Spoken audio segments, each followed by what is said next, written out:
Bonjour à tous. Nous repartons du montant débillardé que nous avons fait la dernière fois. J'ai juste gardé la partie champ du débillardé avec lequel j'ai fait un groupe. On va faire deux choses. La première, c'est orienter les faces. Donc je vais éditer ça, clic droit souris, inverser, clic droit souris, orienter la face. Maintenant, toutes mes faces blanches sont bien orientées sur l'extérieur et je vais masquer ces parties-là, plutôt les adoucir. Donc je lance la gomme, je fais Shift, donc majuscule, et je passe sur les arêtes que je vais effacer. J'appuie, je lâche, j'appuie, je lâche, et je vais comme ceci jusqu'en haut. On va finir ce côté-là, et je vais faire l'autre côté en temps masqué. Voici qui est fait. On va pour l'instant garder ces petites arêtes, nous verrons qu'elles nous servent pour débillarder la pièce. Je vais lui affecter un matériau, par exemple du hêtre. Voici qui est fait. Je sélectionne ma pièce, Q pour faire pivoter autour de l'axe bleu. Je vais le faire pivoter de 90, étoile 4. J'ai mes 4 montants qui sont faits. J'ai donc gardé dans un coin un groupe qui est le champ de cette pièce débillardée. Je vais faire à présent les panneaux intérieurs, C pour cercle. Je vais faire un cercle de 270 moins 12, c'est-à-dire 258. Et un autre cercle, toujours au même endroit, de 252, si bien que mon panneau fera 6 mm d'épaisseur. J'enlève la partie intérieure. Je sélectionne cette face-ci, pouce étiré, 560. J'ai l'enveloppe intérieure de ma corbeille. Je vais faire un groupe de cette enveloppe intérieure, clic droit souris, créer un groupe, et je vais amener cette partie-là au contact. Donc je vais la remettre en place, je l'avais déplacée pour qu'on voit bien. Voici qui est fait. Je vais le faire tourner de manière à avoir une petite languette à l'intérieur, c'est-à-dire que le montant va être rainuré pour recevoir le panneau. Je vais masquer provisoirement ce montant et expliquer que si je fais tourner cette partie-là autour de l'axe bleu, un petit peu, si je ne suis pas sur une extrémité d'un segment du cercle, je ne vais pas bien couper. C'est la raison pour laquelle j'ai pris un champ de débillardé plus large, de manière à avoir toute l'intersection. Si j'étais là, mon champ serait au milieu, mon champ serait légèrement inférieur à la dimension et je n'aurais pas l'intersection. Je me remets ici, je vais faire en sorte que j'ai à peu près 1 cm, pardon, je vais mettre 2 degrés, je tape 2, et je vais faire tourner de la même façon celui-ci en le dupliquant. Je vais me mettre à cet endroit-là, l'amener à cet endroit-ci, et le faire tourner à nouveau de 2 degrés. Je resélectionne mon axe, et je tape 2. J'ai donc mes deux champs qui vont me permettre de découper mon panneau. Je vais masquer tous mes montants pour que l'on voit bien. Masquer. Celui-ci également. Masquer. Je vais sélectionner l'ensemble de mes entités. Clic droit souris, éclater. Clic droit souris, intersection des faces avec la sélection.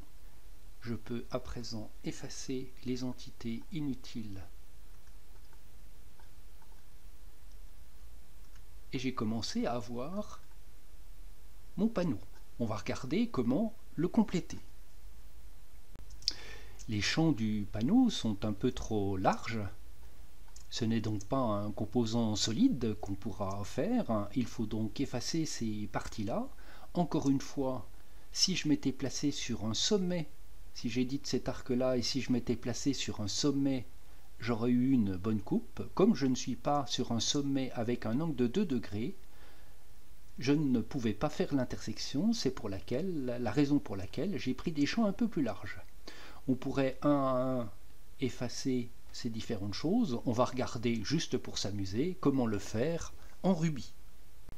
Je sélectionne d'abord l'ensemble de ces entités, clic droit souris, créer un composant que je vais appeler panneau. Et si je fais un clic droit souris, info sur l'entité, je m'aperçois que ce n'est pas un composant solide. Bien évidemment, il y a des parties ici qui ne sont pas bonnes. C'est ces parties qu'on va enlever en Ruby.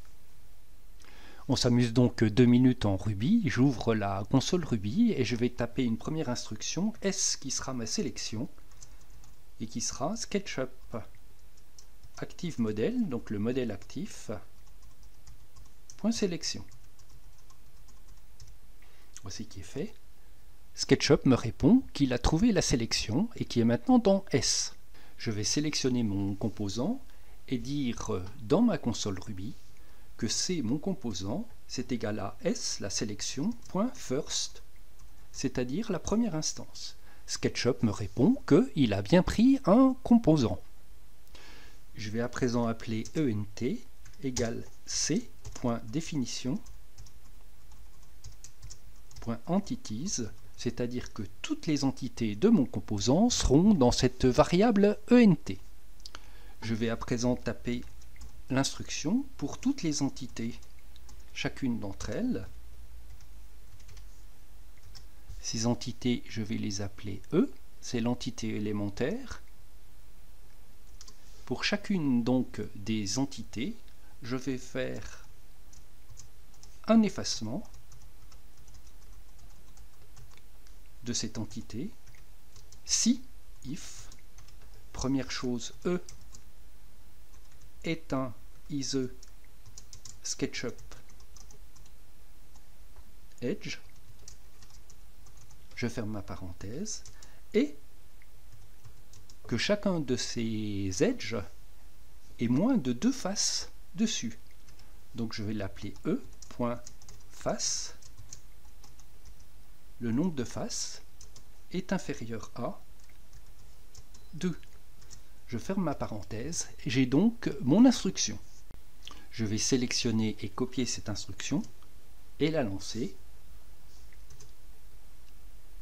Je m'aperçois qu'il a déjà effacé un certain nombre d'entités. Je vais relancer mon instruction. D'autres entités sont effacées.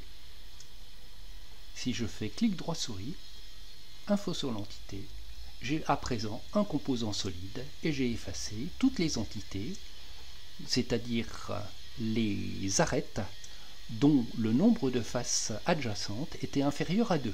C'est relativement rapide et c'est juste pour vous expliquer comment marche Ruby. Plutôt que lancer cette commande Ruby, j'aurais pu éditer mon composant et sélectionner petit à petit les parties à effacer. C'est relativement rapide. Et on peut il faut le faire de chaque côté et on arrive donc au même résultat.